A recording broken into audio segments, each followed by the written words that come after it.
I ask unanimous consent that the chair be authorized to declare a recess at any time. Without objection, so ordered. I want to welcome everyone to this hearing of the Military Personnel Subcommittee.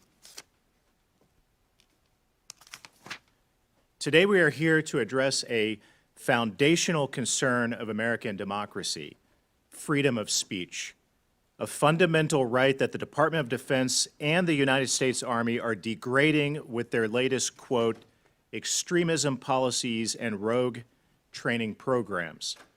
This hearing will specifically address an anti-terrorism training given for years to countless young service members at Fort Liberty that characterize pro-life organizations as, quote, terrorist groups. This training labeled several prominent and well-respected pro-life groups that count millions of everyday Americans as members as violent extremists. The training accused the members of these organizations of being threats to the safety of military installations and designated symbols of pro-life groups, including state-issued pro-life license plates, as indicators of terrorism. This disturbing training confirmed my fears about the recent publication of Army Directive 2024-07, handling protest, extremist, and criminal gang activities. This new directive would define something as simple as service members expressing support for those who refused the COVID vaccine as extremism. That is, the Army is using an overly broad policy to police the speech of conservative service members, quiet dissent, and require service members who believe in conservative ideals to hide their identities for fear of retaliation from their commands. But the Army isn't simply targeting conservative speech and values. At any time, the administration could weaponize this policy against any Army soldier with values different from the administration. That is why our oversight of these trainings and policies is so urgent. The First Amendment is broad for a reason. Once speech is limited, no matter how offensive or vulgar, individual freedoms are dangerously infringed upon, and that is a real threat to our democracy. I would now like to introduce our witnesses, Dr. Agnes Schaefer and Lieutenant General Patrick Matlock. Thank you for being with us today. I hope this hearing provides an opportunity for our members to have a productive exchange. Before hearing from our witnesses, let me offer Ranking Member Kim an opportunity to make any opening remarks. Ranking Member Kim. Yeah, thank you, Mr. Chair. I want to begin by emphasizing that extremism has no place in the United States military. We rely on professionalism, discipline, and integrity of our armed forces to defend our nation and uphold our values as Americans. I'm hopeful that this hearing will provide our witnesses with an opportunity to discuss what transpired at Fort Liberty and explain how the Department of the Army can improve the development and approval of extremism, training materials for service members, and just training materials writ large. Extremist ideologies, whether rooted in hate, violence, or division, threaten the cohesion and readiness of our forces and undermine the trust that the American people place in our national security. As we confront extremism, we must also remain vigilant in protecting our service members' constitutional rights to free speech. Like all Americans, our military personnel have the right to express their political, social, and religious views in their personal capacity, so long as they do not engage in actions that incite violence, undermine good order and discipline, or threaten unit cohesion. This is a critical balance that leaders must maintain. And that brings me to the concerning issue regarding the terror awareness training at Fort Liberty in North Carolina. As we understand it, this training has for years erroneously identified specific nonprofit organizations as terrorist groups. And I just want to, for the purposes of this hearing, just make sure that all my colleagues recognize that we're talking about groups that were identified across the political and ideological spectrum. It was not just about pro-life groups, there were also environmental groups, animal rights groups, and this is not a situation about focusing and targeting on any sort of more conservative or liberal sides. This was across all of those political spectrums, and we should be able to tackle it with that full comprehensive approach as needed. Incorrectly labeling legitimate organizations as terrorist groups not only undermines the credibility of the training, but also puts service members at risk of being unfairly scrutinized or penalized based on their associations or memberships. We must be cautious and purposeful in how we define and identify threats to our national security, and our focus must remain on actions, behaviors, and credible threats. The Army must avoid creating an environment where service members fear they could be unfairly targeted based on their personal beliefs or associations, so long as those associations do not translate into actions or imminent threats of violence. Incorrectly labeling groups can blur the lines between legitimate efforts to combat extremism and infringement on individual rights. And those mistakes can also weaken service members' trust in the training itself, which is vital to its effectiveness in helping our soldiers live up to their full potential. I look forward to clear answers today about how this mistake happened, what steps the Army is taking to correct it, and how the Army will ensure that future training materials are more accurately and carefully vetted. I look forward to our witnesses' testimonies and responses to our questions today. With that, I yield back, Mr. Chair. Thank you, Mr. Kim. Both of you, have an opportunity to make an opening statement. We respectfully request that you summarize your testimony in 5 minutes or less.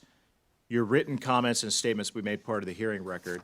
Following the opening statements, each member will have an opportunity to question the witnesses for 5 minutes. With that, Dr. Schaefer, you may make your opening statement.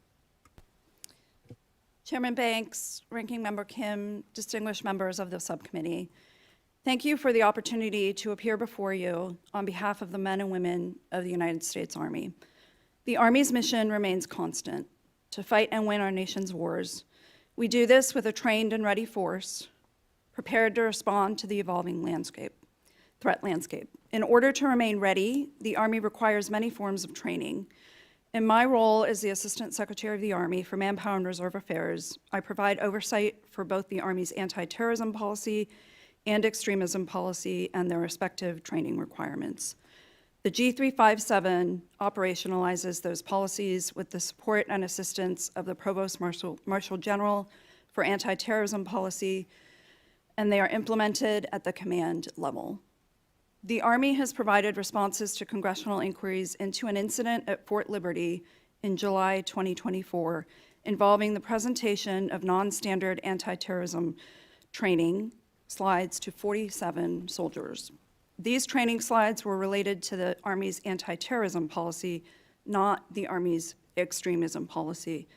The slides inaccurately reference nonprofit public advocacy organization groups such as National Right to Life, Operation Rescue, Earth First, Earth Liberation Front, Animal Liberation Front, and PETA as terrorist organization, which is inconsistent with the Army's anti-terrorism policy and training.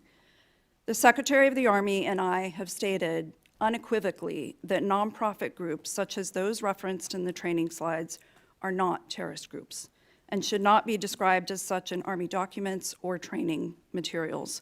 The slides do not represent the official policy or views of the U.S. Army. The incident at Fort Liberty was assessed through an Army Regulation 15-6 investigation directed by 18th Airborne Corps leadership, which was completed on July 29, 2024. The investigation found the slides in question were locally developed at Fort Liberty. The slides have been used for training since 2017 and were not reviewed or approved by Fort Liberty leadership because local policies were not in place for reviewing and approving such training slides. There is no evidence indicating that the individual who developed and presented the training attempted to deliberately subvert DoD or Army policy, nor is there any evidence to suggest the individual attempted to further a personal viewpoint through the presentation. The individual who altered the slides was a junior employee who used open source research and inaccurately implied that the organizations on the slide were potential security threats. No similar training discussing nonprofit advocacy groups was found on Fort Liberty, and there's no evidence indicating that the slides were acquired, shared, or presented outside of Fort Liberty. As soon as this incident came to light, the director of the Fort Liberty Directorate of Emergency Services implemented a series of corrective actions, including immediately ceasing the use of the entire set of training slides, a review of training to ensure compliance with Army regulatory requirements and guidance, legal reviews of training content, revalidation of instructors, and periodic checks of training courses and tracking of those checks. Immediately following the completion of the investigation and in accordance with its findings and recommendations, the 18th Airborne Corps Commander directed several actions, including development of policy for periodic reviews of locally developed training for consistency with Army and DoD policy to include approval levels and frequency, a comprehensive review of anti-terrorism training materials used on Fort Liberty to ensure compliance with Army and DoD policy, and authorization of disposition of any disciplinary concerns involving civilian employees as appropriate and necessary.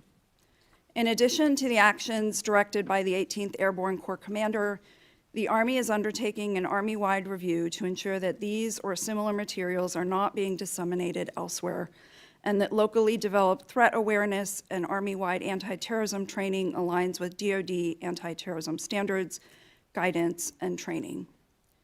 We fully acknowledge that this incident has revealed a gap in our processes at the command level that has existed since these slides were first developed in 2017, and that we need to alleviate the potential for individuals to develop training materials without appropriate supervisory review.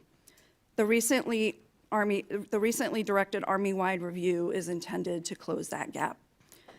Chairman Banks, Representative Ranking Member Kim, members of the subcommittee, I thank you for your generous and unwavering bipartisan support of our outstanding soldiers, civilian professionals, and their families. I look forward to your questions.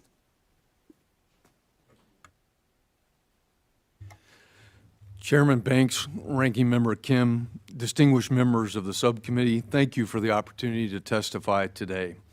I appreciate both your support and your demonstrated commitment to our Army. As the Deputy Chief of Staff of the Army for Operations, Plans, and Training, one of my roles is to ensure that our training is well conceived, adequately resourced, and in accordance with the Army's policies and values. To begin with, let me be clear regarding the specific incident we are discussing today. The training materials presented at Fort Liberty were neither developed nor approved by any Army proponent office and were, more importantly, not in line with Army policies and values. I want to emphasize that this specific episode at Fort Liberty was an exception to the process and culture that governs Army training. In particular, I would like to highlight 3 reasons why Army training culture and process remain strong, and how we guard against incidents like this one from occurring. Those 3 reasons are standardized foundational training, soldier-level after-action reviews, and commander oversight. First, our training process and culture emphasizes standardization. Whether training is focused on developing individuals or the more complex collective unit training at our combat training centers, the Army's Training and Doctrine Command centrally standardizes our foundational training materials. To do this, specific proponent offices with expert knowledge develop foundational training materials across the Army. Proponents also develop and approve the training that certifies our instructors, what we refer to in the Army as training the trainer. In the Fort Liberty case, locally developed training did not adhere to the standards set forth by the Army Proponent Office. In response, we published guidance directing an Army-wide review of all locally developed training materials, including anti-terrorism training. And we're going to ensure compliance with our carefully developed foundational standards and our Army values. Standardization is a cornerstone of our training enterprise and ensures that isolated incidents such as this remain isolated. The second reason to have confidence in Army training processes and culture is that we embrace a culture of after-action reviews. In other words, we have processes at every level to identify and implement lessons learned. Every training event in the Army, to include the training that took place at Fort Liberty, should include an after-action review to identify how we can improve. I cannot stress enough how central this process is to all we do in the Army. We take great care to build units and commands that are learning organizations and that are capable of rapid improvement. Our culture of after-action reviews helps to ensure that if we encounter a situation where local training does not adhere to Army standards, our soldiers have an available mechanism to capture that, report it, and correct it. The third reason we remain confident in our training processes and culture is that training execution is first and foremost a commander's responsibility. As noted, the proponent offices are responsible for ensuring training materials align with Army values and policies during the foundational development phase. But then we hand these tools to commanders at all levels. Commanders are then entrusted to ensure that all training achieves its aims and aligns with Army policy and values during execution. Through supervision of the training process, commanders ensure quality control and assess the effects of training on soldiers. To that point, I want to emphasize that this did not occur at Fort Liberty, and we acknowledge that failure. Based on the guidance we have issued, however, I'm confident that commanders are already ahead of our conversation here today and have reviewed their training materials to ensure these materials accord with our values. Ultimately, the long-standing culture of standardization, after-action reviews, and command responsibility is the most rapid and efficient guarantor of quality training. Chairman Banks, Ranking Member Kim, distinguished members of the subcommittee, thank you again for your steadfast support of our outstanding men and women in uniform, our civilian professionals, and our families. I look forward to your questions. Thank you to both of you. I recognize myself for 5 minutes to ask questions. And let me just begin by backing up for a moment. This training started in 2017. It lasted until a few months ago. 10,000 soldiers were taught that national right to life was a potential domestic terrorist threat, or that soldiers with state-issued pro-life license plates were a threat. How in the world does something like that go on for so long and neither of you or anyone in leadership ever catches it? General, let's start with you.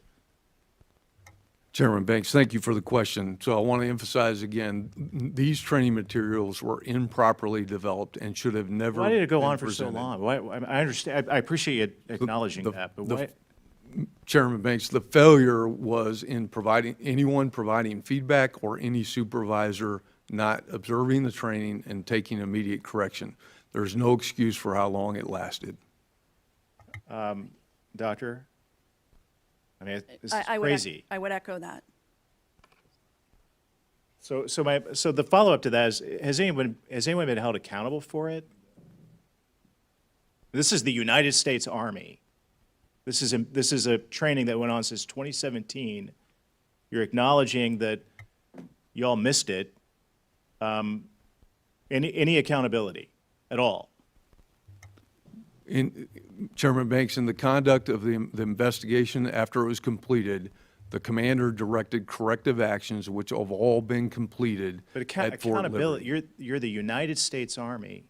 Has anyone been held accountable for? The commander further delegated responsibility for any additional actions to the garrison commander. How about the soldier who created the training to begin with? Has he been held accountable? The individual who created the training has received corrective training, has been retrained as a trainer, and continues to perform. Corrective training, but accountability. Mr. Chairman, I'm not going to talk about specific accountability actions because those actions reside Why not? with the chain of You're the command. United States Army. No, and you're acknowledging that mistakes were made, but has anyone been held accountable for that mistake? Again, Chairman, I'm not going to describe specific actions taken because those actions reside with the chain of command, and it's our policy not to discuss those. Let me ask you this quick. 10,000 soldiers were told that National Right to Life was a potential terrorist group, and soldiers with pro-life license plates were a potential terrorist threat. Have those 10,000 soldiers been told that they were misinformed? Chairman, the investigation concluded, based on surveys from the soldiers and also by speaking to the soldiers, that at the end of the training, they did not have the misperception about the nature of those organizations. I don't know what that means. Have Despite- those 10,000 soldiers been told that they've been misinformed? Chairman, they have not specifically been told they've been misinformed. The investigation concluded, based on a survey of soldiers who received the training, that they did not perceive that those organizations were terrorist organizations. Again, the training materials were very poorly developed, and we fully acknowledge that failure. Doctor, is National Right to Life a terrorist group? Absolutely not. Is the you mentioned a long list of organizations. Is the Earth Liberation Front a terrorist group? You said in your opening statement that they're not. Absolutely not. None of these organizations. The Earth Liberation Front has been held responsible for bombings and arson, and they're not a terrorist group or a potential terrorist threat? So I would defer to, According to the Department of Homeland Security. yeah, I would defer to General Matlock about specific training related to anti-terrorism groups. We typically do not call them out. And so, We did in your opening statement, you said these groups were called a potential terrorist threat, but they're not a potential terrorist threat. You said National Right to Life, and then you said the Earth Liberation Front. so we don't think, I don't want to misstate. Maybe you misspoke? Maybe I misspoke. But Okay. the ones, as a whole, we do not, think that advocacy groups in general are terrorist groups unless they have proven otherwise. I just want to say, this is the United States Army. And we had training going on since 2017 until a few months ago that was saying that National Right to Life was a potential terrorist threat, and soldiers with a pro-life license plate issued by the state were potential terrorist threats. And you guys, you admit that something went wrong, but yet today, even at this hearing, no one has ever been held accountable for it. This is embarrassing. And it makes me wonder, what other mistakes is the United States Army making, maybe even in a larger way? So I'm even more baffled after hearing from you than what I was before. With that, I'll yield to Ranking Member Kim. Yeah, thanks, Mr. Chair. I guess I'd like to just pick up. I mean, this is a concern that this type of training occurred. And as mentioned, the groups that were highlighted were, from a range of different advocacy and ideological backgrounds here. I guess I wanted to just ask, was there any assessed political motivation from the person who designed this training material? Ranking Member Kim, the investigation determined that there was no political motivation by any person involved in the training. Okay. Well, look, as I said, in the opening, this was something that did target groups that span the ideological spectrum. And I think that, what we can focus on right here is, what can we do to make sure we're safeguarding? I agree with the chairman that, the fact that this went on for so many years is alarming. And trying to figure out how we can get the feedback, how we can make sure that this doesn't happen in the going forward. So I guess I'd like to just ask, what safeguards are being implemented to prevent future errors of this nature? Ranking Member Kim, per the directive that we issued to review the anti-terrorism training, we put a number of requirements in there, including a legal review, a review at the colonel and GS-15 level, and we emphasize alignment of training materials with the Army standard training packages provided by the proponent offices. So there would be then review prior to material being utilized, because as we've kind of discussed at a different time, there's no ability for leadership of the Army at the very highest levels to review all the material that's happening all across, all the different units. So, is there then a protocol for that review ahead of time? Is there also going to be, screenings or sit-ins to be able to view and how the training's being utilized? Can you walk us through some of that? So that's all correct. In a normal process, when it's properly executed, commanders at the appropriate level, advised by their staff, in many cases advised by their legal advisors, would review the training materials before they are presented and utilized in the training program. When that's an Army-wide training package, a training support package, that's done at the proponent level. When it's a locally developed training package, that's done by the respective commander with their staff. Okay. And there was conversation that you raised in the opening about an Army-wide review. I guess I'd just like to have a sense of how far along is that And has, so far in that review, have any additional concerns been raised or found?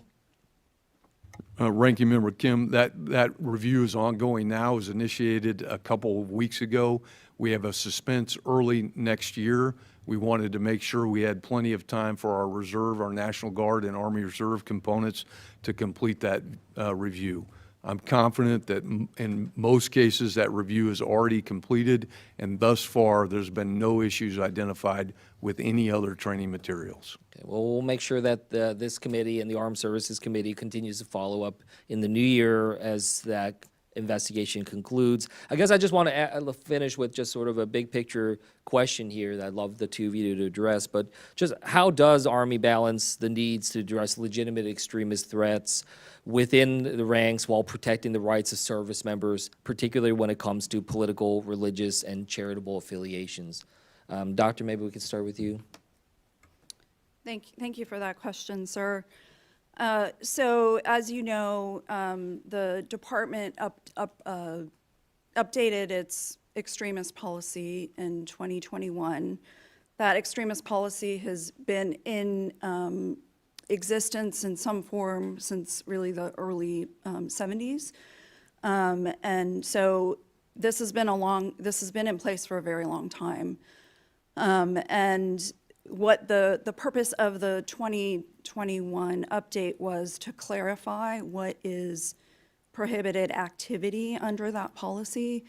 And so it tried to tighten up the definition of extremism, and then laid out 14 criteria for active participation in extremism. And so the point of that was to make it less confusing to folks about what that policy focuses on. We just released the Army policy that nests within that broader DoD policy. We released that in June. I will emphasize that the DoD policy, which again is the overarching policy, the North Star for that policy is that, quote, a service member's right of expression should be preserved to the maximum extent possible in accordance with the First Amendment and the constitutional and statutory provisions of Title 10 and 18 of U.S. Code, and consistent with good order and discipline and national security. So really the line for those prohibitive activities are those 14 criteria that are laid out in the DoD policy and that the Army policy mirrors. Thank you. I'll yield back. Mr. Gates. So General Matlock, after years of the Army wrongly telling over 10,000 soldiers that someone having a pro-life license plate might make them a terrorist, was anybody fired? Representative, again, the chain of command is the responsible agent for adverse actions or personnel actions, and I'm not going to comment on what they've done or not done. That resides with the chain of command. Well, don't you think that has failed? Because wasn't the obligation to stop this nonsense also with the chain of command?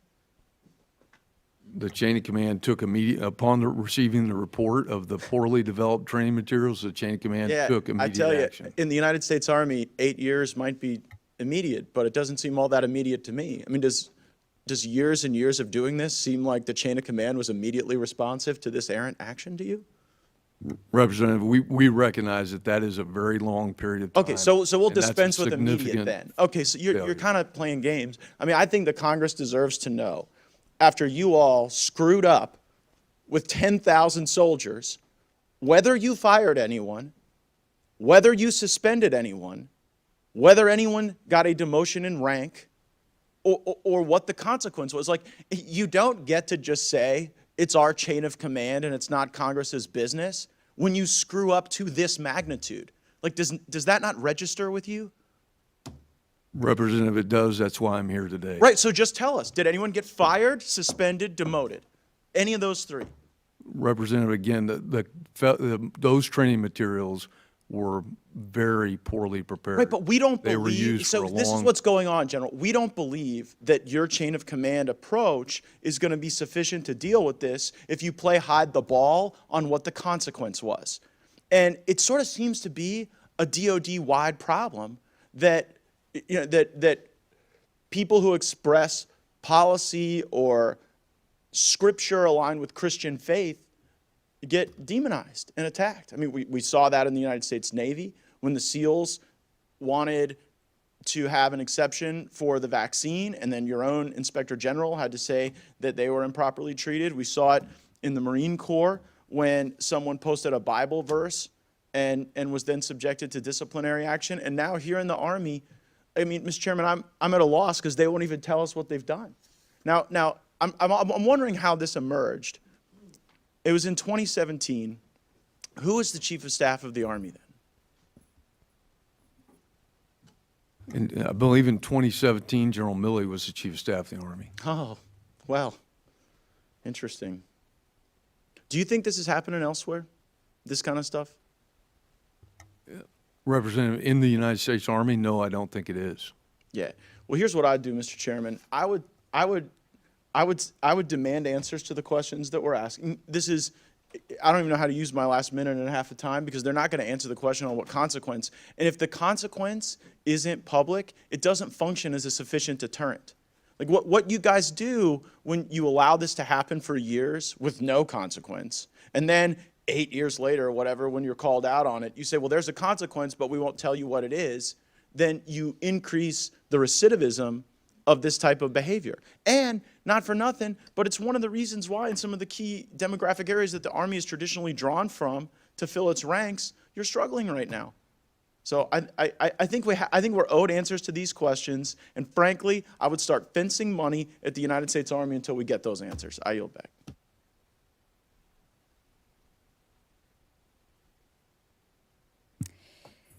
Dr. Schaefer, I have a couple questions for you. Thank you both for your presence and your testimony here today.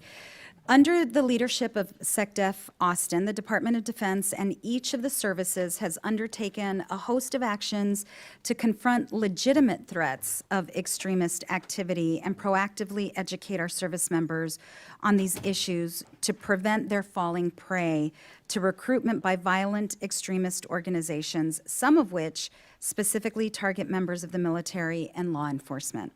Would you please specifically speak to how Army Directive 2024-07 fits into these efforts while still protecting the rights of service members pertaining to political or religious affiliation? Well, as I mentioned before, really the guiding light for that, our policy and the DoD policy is the fact that people can say things, but it's when they cross that line into active participation. That is the way the department has clarified the definition of extremism, and it has laid out those 14 criteria for active participation in extremism. And in addition, criminal gangs are also incorporated into our directive, and we have a sort of definition for that as well as different criteria, including things like fundraising, things like that, recruiting, training members of gangs, and those kinds of things. Thank you. General Matlock, one of my colleagues wanted to know specifically what the consequences were for the trainer. Generally speaking, not specific to this issue in particular, but generally speaking, does the military or the Army publicly discuss disciplinary actions against members of the military? Is that something you could share with us? Representative, we generally don't discuss punitive or adverse administrative actions with taken against military members or civilian employees. We do that based on privacy and the safety of the individuals, and that's been a long-standing policy. So with regard to this issue now in particular, you all have discussed, I mean, believe me, I was equally alarmed as my colleagues were, and the breadth of those organizations identified was startling. For example, an animal rights organization that is listed as a terrorist organization. And so I appreciate the fact that you are here talking about it, but I do think it's important for the public who might be watching to understand the limitations in a public setting around talking about disciplinary actions with regard to specific individuals. And so you mentioned privacy and safety. Are there other issues within policy that would prevent you from talking about specific disciplinary action against a member of your personnel? Representative, I don't know if it's policy, but it's longstanding norm to not have those discussions so that we don't improperly influence members of the chain of command. As you know, we care deeply about the independent judgment of each commander, and part of why we do this work the way we do it is to preserve that independent judgment. I appreciate that. And then just finally, anything you'd like to add in addition to what was mentioned to Representative Kim about going forward, how to prevent this in the future, anything that you might have left out? I appreciate how thorough you've been. Representative, on the training portion, I would add that reinforcing the norm of adhering to standard training materials, particularly when it's an Army-wide training requirement. And that's always the best practice, is to use the standard materials and then tailor specific mission preparation activities for a specific location. And when commanders do that, they're always on track with the training and always on track with their mission preparation. Appreciate it. I'm out of time. I yield back. Mr. Mills. Thank you so much, Mr. Chairman. Look, I want to go back to something that my colleague, Mr. Gates, was talking about that you responded, where he asked, do you think this is going on anywhere else in the actual forces? Your comment was, I don't think it's happening in other places in the Army. Think. But you don't know for certain, do you? Because you allowed this to go on for almost 7 years, correct? I can't look you in the eye and guarantee that it's not happening in other locations. At this time, we have no information to suggest improperly prepared anti-terrorism materials are being used anywhere else in the Army. So we hear it right here, Mr. Chairman. He's literally saying that we have no idea whether or not it's going on in other locations in the Army. We have no idea whether or not this is continuing as it has for 7+ years. It's almost like Lucy in the football, where they're essentially just going ahead and saying, well, we found it in this location after 7+ years and 10,000 soldiers, but we're unaware if it's still going on in other locations because we haven't done our jobs to ensure that it's not. Look, I'm a non-commissioned officer from the United States military. I served in the Army proudly, and I'm grateful for your service. But you're sitting here running a political game, making comments like, well, I can't talk about the chain of command. Okay, fine. We're not asking to dox the individuals, to ask for the names of the commanders, to say exactly what the overarching goal or what has been happened, whether they were demoted, whether there was some type of removal of command. But can you at least answer whether or not UCMJ action has at least taken place for those to be held responsible? Representative, on the training conduct, I'm 100% confident in the Army chain of command across all Army organizations that they work diligently every day to produce the right training outcomes for each of their missions. But yet you don't know whether or not it's actually being implemented, as we didn't know what was being trained for 7+ years, correct? Again, my confidence in the Army chain of command across the entire globe is unwavering. Well, and I ask again, as all my colleagues have tried to ask for these answers, this is a bipartisan request from Congress who funds our national defense.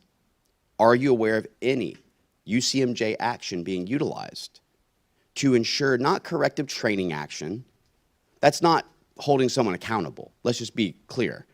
When I was a non-commissioned officer and I smoked someone for basically making a mistake and had them push or flutter kick the whole time, I called that corrective action. But That's not to the severity of what we're discussing here, where 10,000 soldiers were literally trained that being pro-life is an extremist act.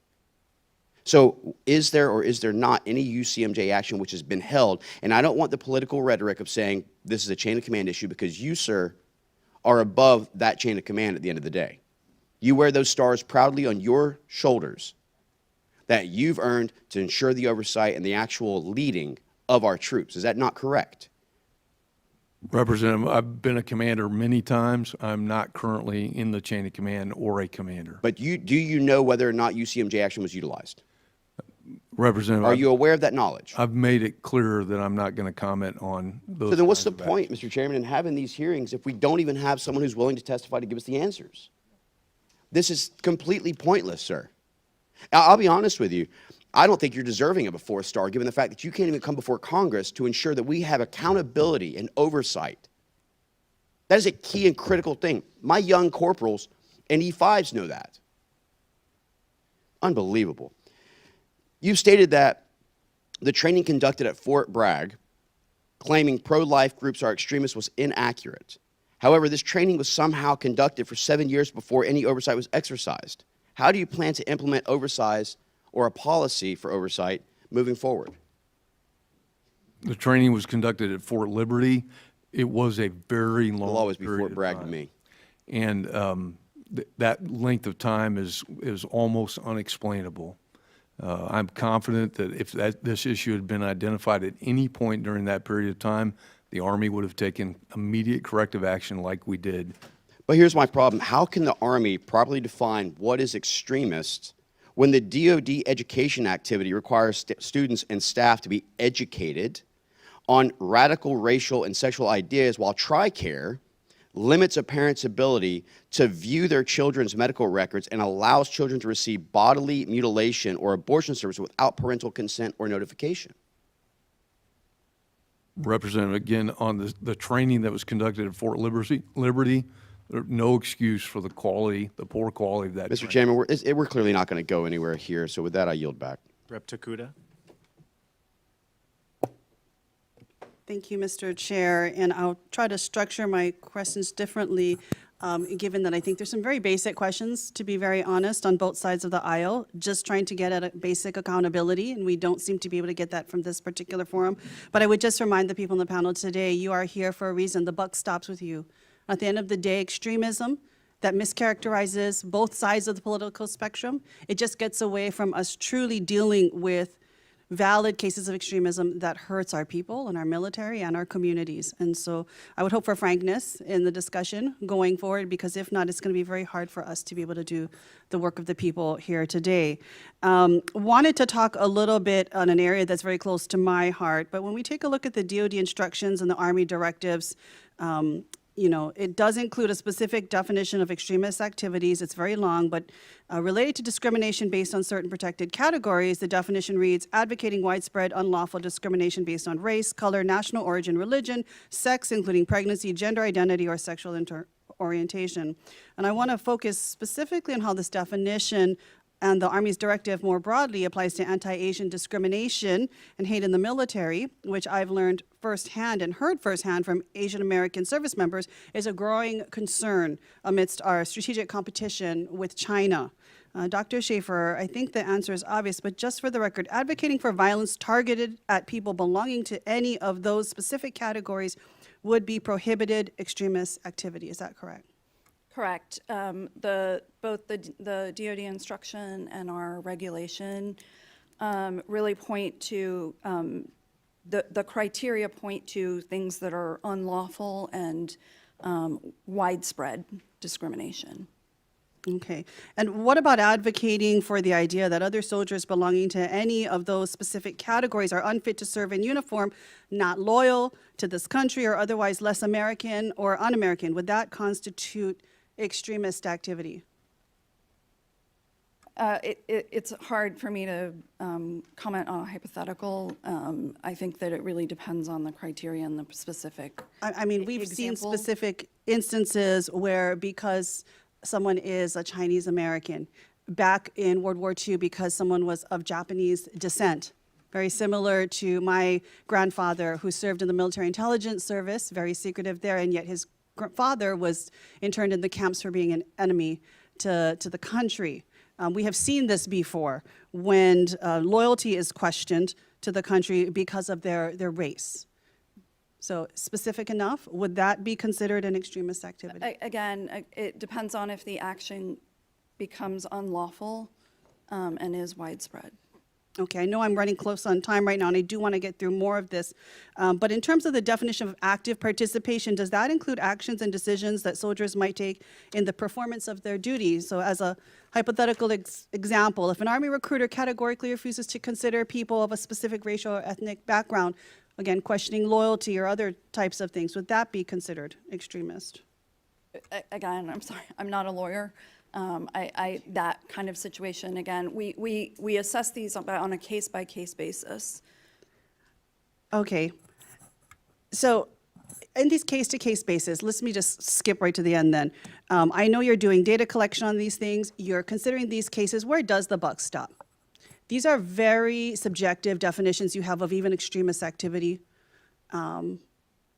Where does it ultimately stop? If there is a question, there's a gray area in any one of your commands, chains of commands. Where does the buck stop to ultimately say this is or is not extremist activity? This should or should not be tracked. This should or should not be part of a curriculum or anything else. Where does the buck stop so we know who to call forward? Representative, so for any case, the commander responsible or the civilian director, if it's Okay, so what if they have a question? Where does it go from there? they have access to the expert at appropriate echelons. They have access to legal expertise. They have access to law enforcement expertise. They have access. So that's to still not the intelligence. buck, where the buck stops. You're talking about people they can consult with, essentially, to come up with a decision. If they are still in a gray area, if there's still questions, ultimately, your chain of command, where does the buck stop to say? That responsibility lies with the commanders. So at the end of the process, after gathering facts on any particular incident, the commander makes a decision regarding the application So I of think the policy. problem here is we have a diffused sense of accountability. If every single command has its own arbitrary subjective ability to make a determination on extremist activity, therein lies your problem, and I think you have to actually answer the question of where does the buck stop, and I don't think I've gotten my answer. Thank you, my time has run out. Mr. Waltz. Thank you, Mr. Chair. I just want to build on the obvious frustration you're hearing from this committee, General and Ms. Schaefer. Just a quick question for you. My understanding is military court-martials are public. Those proceedings and results of those proceedings are public, correct? Representative, I'm not an expert on how that process occurs, but I do know at the end of the process of a court-martial, that record becomes part of the public Right. domain. It is. I would hope, General, as the Army G357, you'd be very familiar, and I would certainly expect you, Ms. Schaefer, to be familiar. Non-judicial punishment is published. Of course, the names are not published, but the act of non-judicial punishment is published. That's public information. I'm just telling you, I'm actually not asking you. I know it to be true. So It can be made public. That's right. That's correct. so in this case, and there is a fundamental disconnect under this Department of Defense between taking responsibility and accountability. And we've seen that all the way from the top. So you're taking responsibility for basically mislabeling tens of thousands of Americans as extremists. But there's no accountability that you're willing to make us aware of. And as you know, as a commander of a unit, you have soldiers lose sensitive items, you have soldiers conduct misconduct, and the other soldiers don't see accountability. That's not good for unit cohesion and unit morale, is it? We, Representative, that accountability is an important and vital process of maintaining good order and discipline. We use a wide variety of means. In this case, has there been any accountability? So again, A number of which, not asking for names, don't want to violate anyone's privacy, but our constituents and taxpayers in a public forum deserve to know, yes or no, according to the determination of your investigation, was there any level of accountability? Representative, I've made it clear that I'm not going to comment on specific actions taken by the chain of command. The chain of command concluded the investigation and followed through with actions appropriate I would to that chain of encourage command. you to talk to the chief and talk to the Department of the Army. Your unwillingness to answer that question, which is clearly a policy decision you have made, not binding by us or anything statutory, is not only damaging to the public's view of the Army, and we're having a real problem with the public signing up to serve in the Army, it's also damaging with civil-military relations right now. I just want to address titling for a moment, since we're on the topic of extremism. And titling is a process where a soldier comes under investigation, not charged, not prosecuted, just merely under investigation, and they're essentially flagged in a series of databases.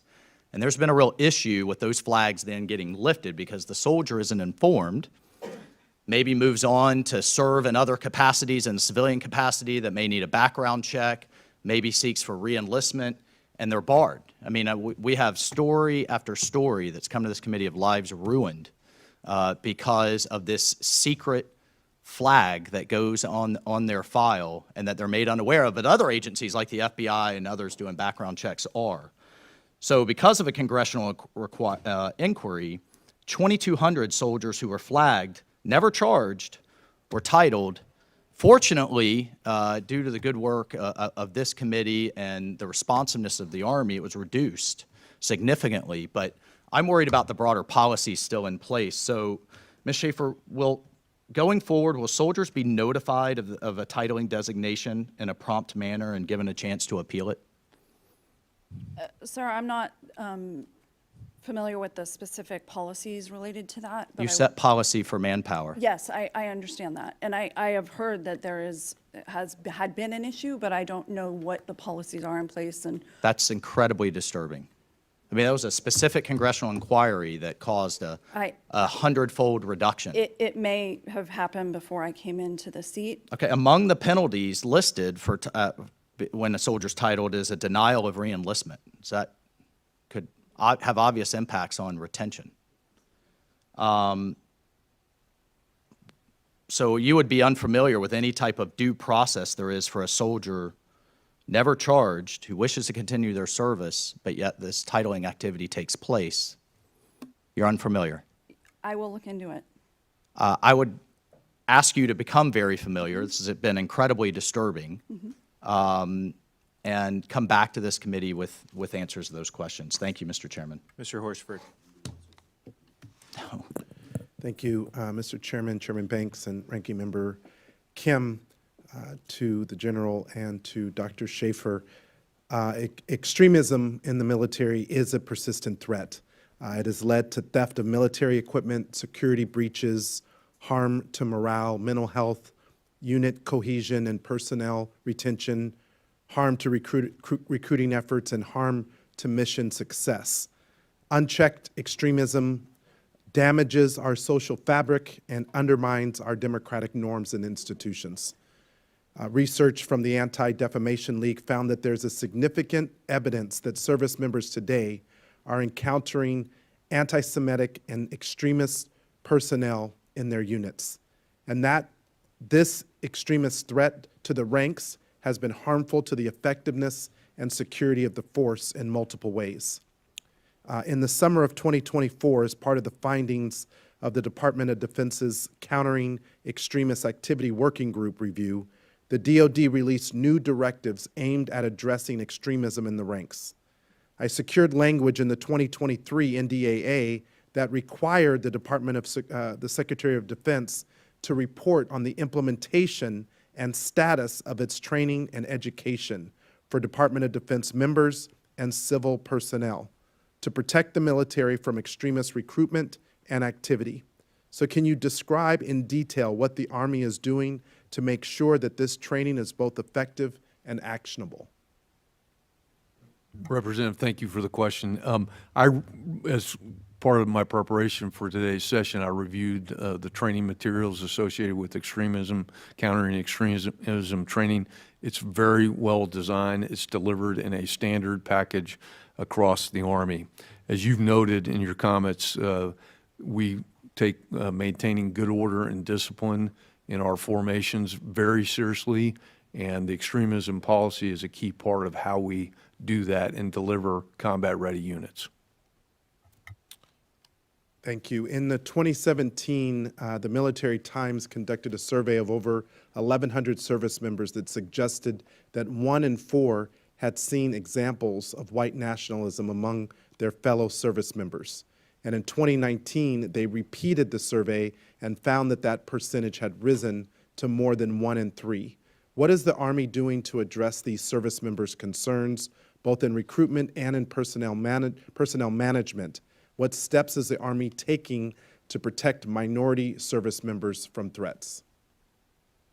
Sir, I think that the DoD instruction from 2021, again, was meant to clarify and tighten up the definition of extremism, and the newly rolled out Army regulation, the Army directive that we just rolled out in June will also address those issues and tighten up those definitions even more. So we do not tolerate extremism in the ranks, and these are meant to protect our folks. Thank you. With the lack of propensity to serve among America's youth, how is the Army making sure that we are not missing the mark when talking about recruitment with women and with young people of color, especially ones that are concerned about extremism in the military? So I would also add that we have screening processes during the accessions process, to screen out extremists along, again, the categories that the DoD instruction lays out. That's a DoD-wide policy. So we are trying to increase propensity to serve across all demographics. And we are trying to take an agnostic approach here, right? The policy itself, the extremist policy is agnostic. It doesn't call out particular groups or anything like that. Again, it is based on active participation. And so the increasing propensity, one of the ways we are doing that is reaching out to different parts of the country, trying to refamiliarize the country with what the Army does. And again, we're doing that across demographics and geographical areas. Thank you. I'll just close, General, by adding my concern to the lack of transparency. I agree with several of the members who have spoken today. By not responding to that incident, it actually makes the overarching issue of addressing extremism that much more concerning. So whether here or in a classified setting, Mr. Chair, I would recommend that we ultimately get that response that members are asking for. I yield back. Yes, sir. Ms. Sewell. Thank you, Mr. Chairman. I couldn't agree more than what my colleague, Mr. Horsford, just said. I wanted to sort of go along the same lines that Congresswoman Takuda started, and that's, I guess, asking you, Dr. Schaefer, do you feel confident that the updated extremist policy, and it's been updated a number of times, you spoke about the 14 criteria, do you feel confident that this updated policy will weed out any extremism that's in the military, that's in the Army? I certainly think that it tightens up the definition more than it did, so I think it alleviates confusion, and again, really maintains the focus not on individual circumstances, but widespread discrimination, not individual cases of discrimination. Those can be dealt with in separate complaints processes.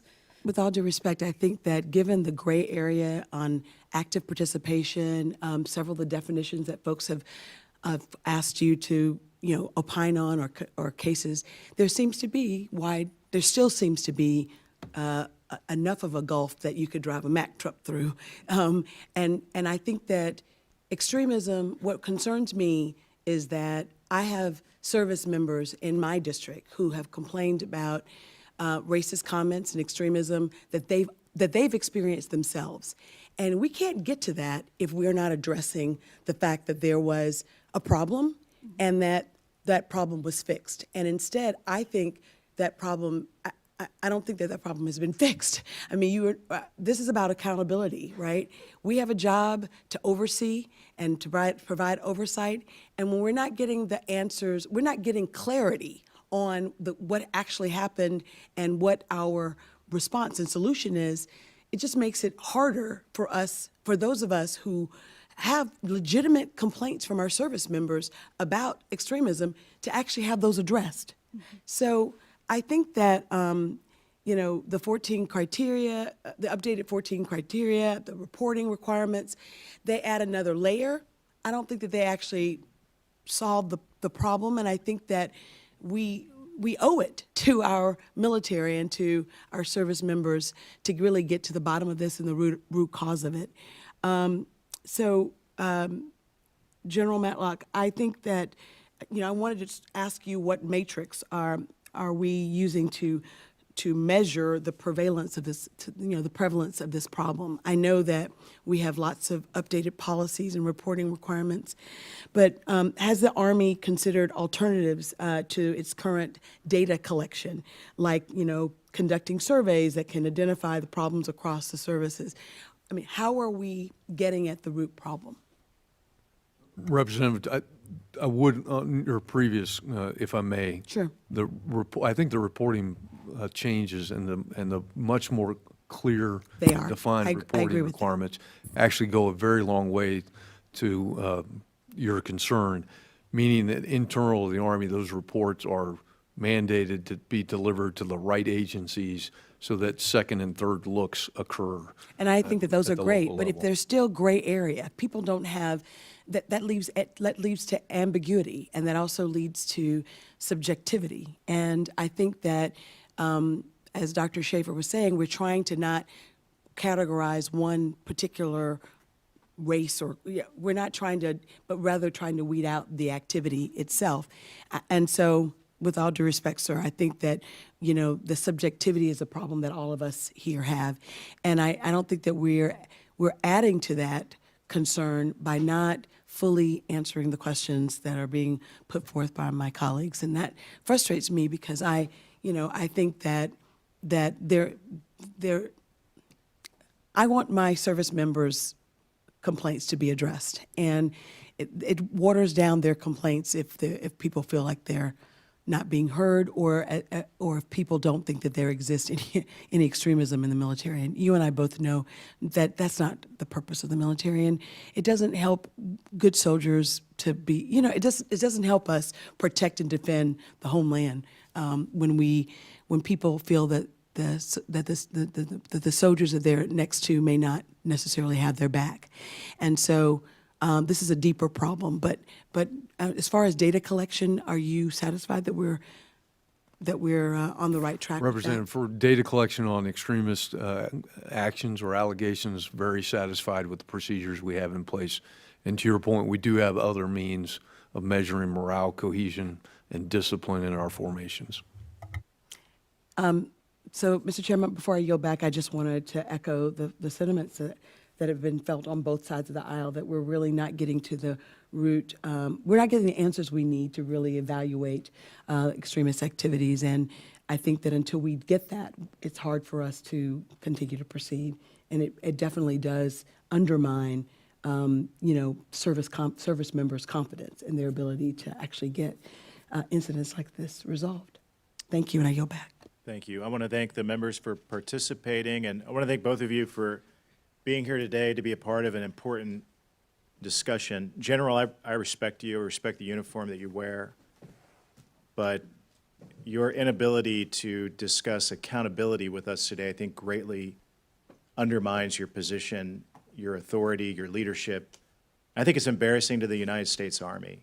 10,000 soldiers were erroneously trained, and you told us that those 10,000 soldiers had never been notified that they were erroneously trained.